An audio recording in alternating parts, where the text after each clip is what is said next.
Branch express courier private limited. Domestic international cargo. உங்கள் இல்லம் தேடி வந்து கொரியர் புக்கிங் டெலிவரி செய்து தரப்படும். என்டிஏ கூட்டணியில டிவிகேவும் கொண்டு வரலாம் அப்படிங்கிறது மோடிஜி அமித்ஷாஜி சொல்லியிருக்கிற பேட்டியில அதுக்குள்ள தமிழ்நாடு அதை பத்தி கருத்து சொல்ல விரும்பலீங்கன்னா Madam, I am also waiting and watching like you as a Karyakarta of the Bharatiya Janata Party. நானும் பாரதிய ஜனதா கட்சியினுடைய தொண்டனாக இதை பார்த்துக் கொண்டிருக்கின்றேன். காரணம் இந்த கூட்டணி வெற்றி பெற வேண்டும் என்கின்ற ஒற்றை கருத்தில் நாங்கள் எல்லாம் இருக்கின்றோம். அதற்கான நேரமும் காலமும் இன்னும் இருப்பதாக நான் பார்க்கின்றேன். நேற்று நம்முடைய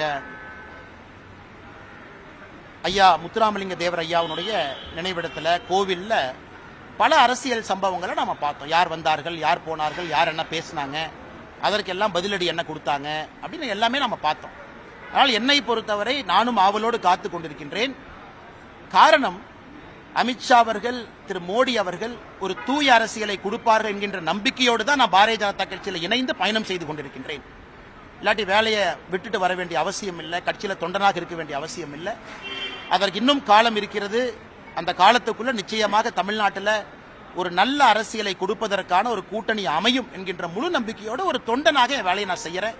இன்னைக்கு யார் இருக்கணும், யார் இருக்கக்கூடாது, யார் எப்படி இருக்கணும் என்கின்ற கருத்தை சொல்வதற்கு எனக்கு அதிகாரம் இல்லை. நான் ஒரு சாதாரண தொண்டனா இருக்கேன். பிடிச்சிருந்தா இருக்க போறேன், பிடிக்கலனா கிளம்ப போறேன், அவ்வளவுதாங்க. என் வேலையை பார்த்துட்டு விவசாயம் பார்த்துட்டு இருக்க போறேன். அதனால் நேரம் வரும்பொழுது கட்டாயமாக நிச்சயமாக நான் பேசுறேன். ஆனா அரசியல் கட்சியில யாருமே கன்னு வச்சு அரசியல் கட்சியில் இருக்க வைக்க முடியாதுங்கண்ணா. இதெல்லாம் வாலண்டரி மெக்கானிசம். எங்களுடைய கை காசை செலவு பண்ணி நாங்க அரசியல் இருக்கோம். எங்களோட கேள்வி கேட்டீங்க பதில் சொல்றதுக்கு வெயிட் பண்ணணும். எல்லாருமே இங்க வந்து பப்ளிக்குக்காக வேலை பார்க்கிறோம். பிடித்தவரை பப்ளிக்குக்காக வேலை பார்க்க போறோம். அரசியல் கட்சியிலிருந்து இல்ல நம்ம வேற வேலை செய்யணும் அப்படின்னா அதை சமூக ஆர்வலராக சமூக இயக்கமாக மாற்றி அதே வேலையை பப்ளிக் செய்ய போறோம்.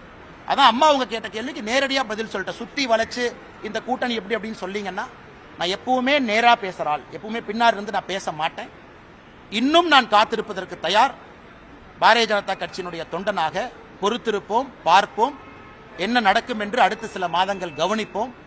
தமிழ்நாட்டுக்கு நல்லது நடக்கும் என்கின்ற ஒற்றை கருத்துல நிறைய பேர் ரிஸ்க் எடுத்திருக்கோம். நான் இல்லை, எத்தனையோ பேர். நான் ட்ரெடிஷனல் பொலிட்டீஷியன் கிடையாது. மாத்தி மாத்தி பேசுறதுக்கு மக்கள் அதை எங்கிட்ட எதிர்பார்த்தாங்கன்னா ஐ எம் சாரி. நான் 20 வயசுலேயே கரவேட்டி கட்டிட்டேன், 25 வயசுலேயே பூத் தலைவர் ஆயிட்டேன், 30 வயசுலேயே தலைவர் ஆயிட்டேன், 60 வயசு வரைக்கும் இருப்பேன். அந்த மாதிரி அரசியல் இல்லை. நான் 35 வயசுல வந்தேங்க, வேற இடத்துல இருந்து வந்த அரசியலுக்கு. ஆனால் எனக்கு மாத்தி பேசியெல்லாம் தெரியாது, சபநாகரிகம் எல்லாம் தெரியாது, இடத்துக்கு தகுந்த மாதிரிலாம் பேச தெரியாது. இப்போதைக்கு என் வேலையை பார்க்கறேன். பத்திரிகை நண்பர்களை பார்க்கும்போது என் கருத்தை சொல்றேன். இன்னும் பொறுத்திருங்கள், சரியான நேரத்தில் நான் பேசுறேன். பதவி எதுக்கு நான் போடணும்? பதவியெல்லாம் வெங்காயம் மாதிரி நான் தான் சொல்லிட்டேன். அதை உரிச்சிங்கன்னா ஒண்ணுமே இருக்காதுண்ணா. என்ன பதவி போடுவாங்க அண்ணா? ஒரு நிமிஷம், என்ன பதவி போடுவாங்க? என்ன அண்ணா, எனக்கு தமிழ்நாட்டில் சுத்தமான அரசியல், நேர்மையான அரசியல். இதுக்கு என்ன பதவி வேணும்?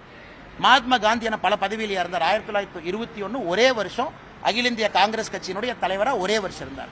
பதவி இருந்தா தான் வேலை செய்ய முடியுமானே? பதவிங்கிறத நான் வண்டியில கொடி மாட்டிக்கிட்டு கரவேட்டி கட்டிக்கிட்டு பதவி கொடுத்துட்டாலும் லெட்டர் பேட் போடுறக்கா? அந்த மாதிரி ஆட்கள் நான் கிடையாது. நான் பதவியில் இருந்த பொழுதே சொன்னது பதவிங்கிறது வெங்காயம் மாதிரி தான். இன்னைக்கு அதான் சொல்ல போறேன். என்னை பொறுத்தவரை சுத்தமான நேர்மையான, ஏன்னா உங்களுக்கு காலம் போயிட்டு இருக்கு, எனக்கு காலம் போயிட்டு இருக்கு. இன்னும் 10 வருஷம் போனச்சா தடி வச்சுதான் நீங்கள் நான் நடக்கணும். வயது இருக்கும் பொழுது, நரம்பு சரியாக இருக்கும் பொழுது அதெல்லாம் பேச முடியும். 60 வயசு இந்த மாதிரிலாம் நான் பேசிட்டு இருக்க முடியும். அதனால இப்போதைக்கு அதை பேசுறேன். மாற்றம் நடக்கும் என்று நம்புகின்றேன். அதற்காக காத்திருப்பதற்கு தயாராகவும் இருக்கின்றேன். என்ன நடக்கும் பார்ப்போம். சமூக ஊடகங்கள்ல அதிரடி அறிவிப்பை வெளியிட இருக்கிறார் அண்ணாமலை, புதிய கட்சி துவங்க இருக்கிறார் அண்ணாமலை. இது போன்ற ஏற்கனவே நான் சொன்னேங்கன்னா, ஏற்கனவே சொன்னேன். நான் எங்கே இருந்து அரசியல் வரேன்னு பாருங்க. முதல் தலைமுறை, என்னுடைய குடும்பம் விவசாயி, எந்த பேக்கப்பும் இல்லை. ஒரு தனி கட்சியெல்லாம் தொடங்கி நடத்த முடியும்னு நினைக்கிறீங்களா? அதனால் எனக்கு என்னுடைய உயரம் தெரியும். எனக்கு பாரத பிரதமர் நரேந்திர மோடி அவர்கள் மீது நான் வைத்திருக்கக்கூடிய நம்பிக்கை இம்மி அளவு கூட குறையாது, குறையவில்லை. எப்படி பயணம் செய்ய வேண்டும் என்று எனக்கு தெரியும். ஆனால் நான் இன்னைக்கு ஒரு முதல் தலைமுறை அரசியல்வாதியாக, விவசாயியாக நான் மாற்றத்திற்காக தொடர்ந்து போராடுறேன். சில நேரம் என்னுடைய மனசாட்சிக்கு எதிராகவும் நான் பேசுறேன். மனசாட்சி ஒன்று சொல்லுது, வாய் ஒன்று சொல்றேன். காரணம், தலைவர்கள் சொல்றாங்க. தலைவர்களுக்காக, சபை மரியாதைக்காக, சபை நாகரிகத்துக்காக சில இடத்துல பேச வேண்டி இருக்கு. இருந்தும் சில விஷயத்தை பொறுத்துக் கொள்ள முடியாது. பொறுத்திருந்து பார்ப்போம், நல்லது நடக்கும். Branch express courier private limited. Domestic international cargo. உங்கள் இல்லம் தேடி வந்து கொரியர் புக்கிங் டெலிவரி செய்து தரப்படும். என்றும் உங்களுடன் மை இந்தியா. முக்கிய செய்திகளை உடனுக்குடன் தெரிந்து கொள்ள சப்ஸ்கிரைப் பண்ணுங்க, பெல் பட்டனை பிரஸ் பண்ணுங்க. என்றும் உங்களுடன் மை இந்தியா.